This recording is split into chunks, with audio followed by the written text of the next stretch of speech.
back. This segment, well, our general manager plays a role. Royal Aills is with us today.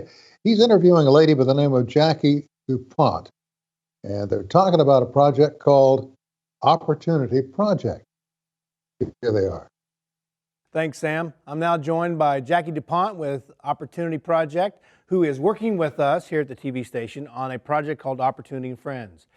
Thank you, Jackie, for joining us. Yeah, absolutely. I'm glad I'm here. Tell me how this all got started on your end of the project. Yeah, absolutely. So we took an idea from last spring, the Learning at Home project that RSU did, and we partnered with organizations and non-for-profits that wanted to get their content out to youth across Tulsa County.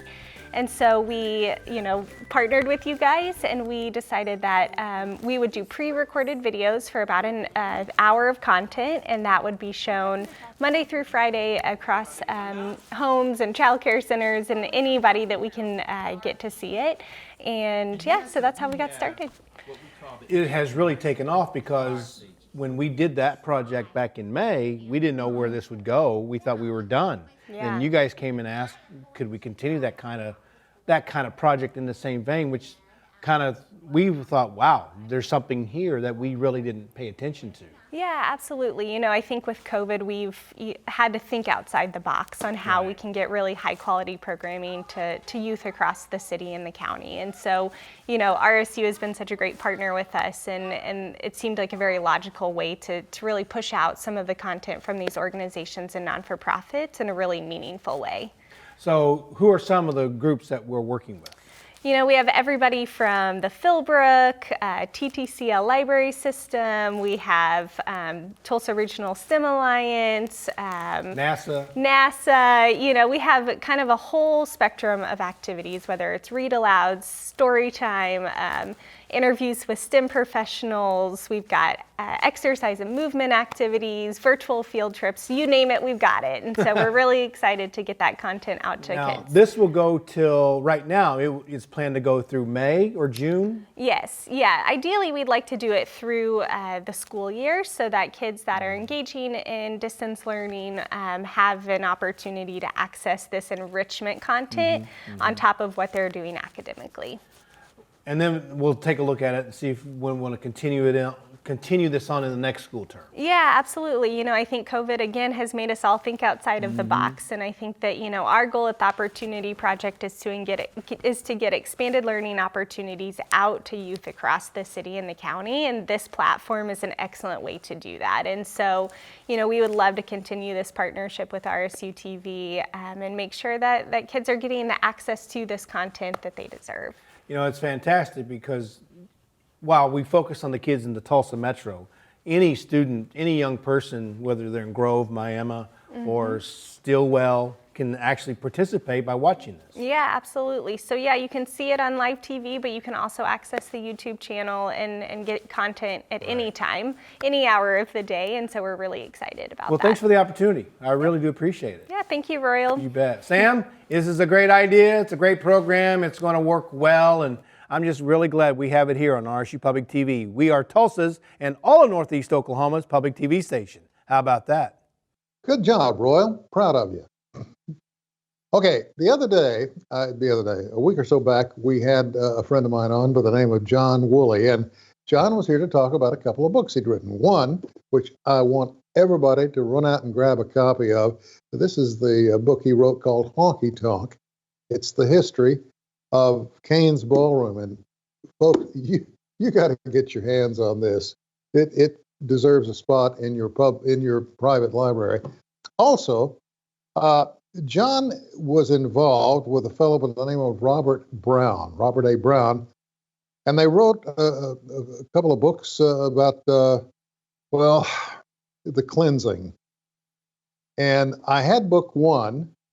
John came in to talk about book three, which, of course, meant that I was left sitting out here without book two, and I hate to read things out of sequence. So John sent me a copy of book two, and this one's called Satan's Swine.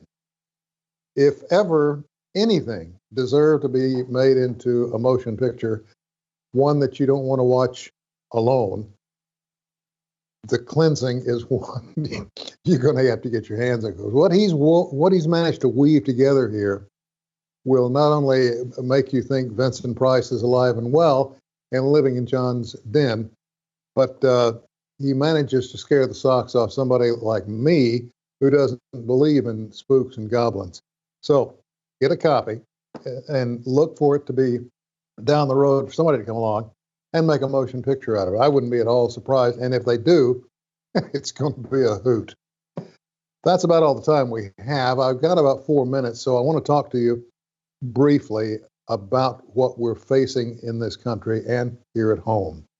As you already know, we're under a red alert by Washington, D.C. We are labeled in the red category because of our very high coronavirus 19 statistics. And the numbers just keep going up. And what concerns me, bless their hearts, the folks that are already down with it, and I'm concerned about the rapid spread of this terrible, terrible illness.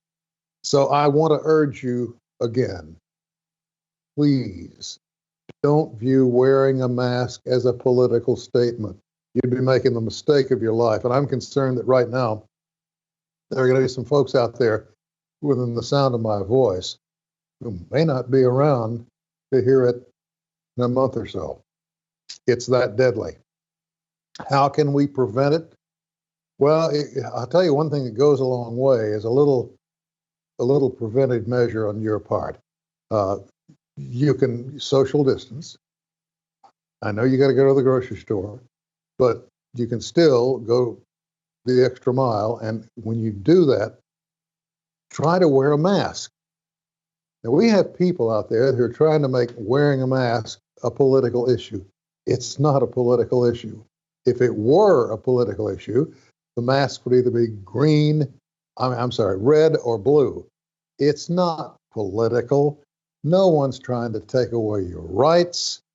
No one is trying to shut you up or force you to do things you don't want to do, like wearing a seatbelt or putting the speed limit signs along the highway. No, they're not doing that.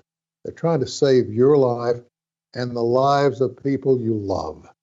So my advice to you, wear a mask. Anytime you're outside your home, you're going anywhere, you go into a business, wear a mask. Show a little respect for the other person. And you'll notice there are signs going up in businesses all over Tulsa and in Claremore and a lot of other areas around now. You must wear a mask before you can come in. So, quick review. Keep your hands washed. Keep your hands away from your face until you wash your hands. Try to avoid crowds if at all possible. When you go grocery shopping, who's to say it wouldn't hurt to wear rubber gloves? And most important, wear the mask. Wear the mask. Nobody's out to take away your right to ride side saddle, if that's what you want to do. If you want to wear a dress and your name's Fred, that's fine. You have a perfect right to do that, because that doesn't interfere with anybody. Not wearing a mask interferes with everybody. So when you see towns like Jenks, which just recently passed a mandate, and they're doing more in Jenks than we are in Tulsa than the governor's doing in Oklahoma City about wearing a mask, you got to take it to heart. Do the best you can. Put on that mask. Don't leave home without one. Keep one in the car at all times. It could save your life and the lives of folks that you hold near and dear. That's all the time we have for this edition of Perspectives. I hope you're with me next week. I hope you will take my advice to wear a mask to heart and recognize it doesn't have anything to do with politics. Thank you for being a part of it. Now, my friends, good night and good luck.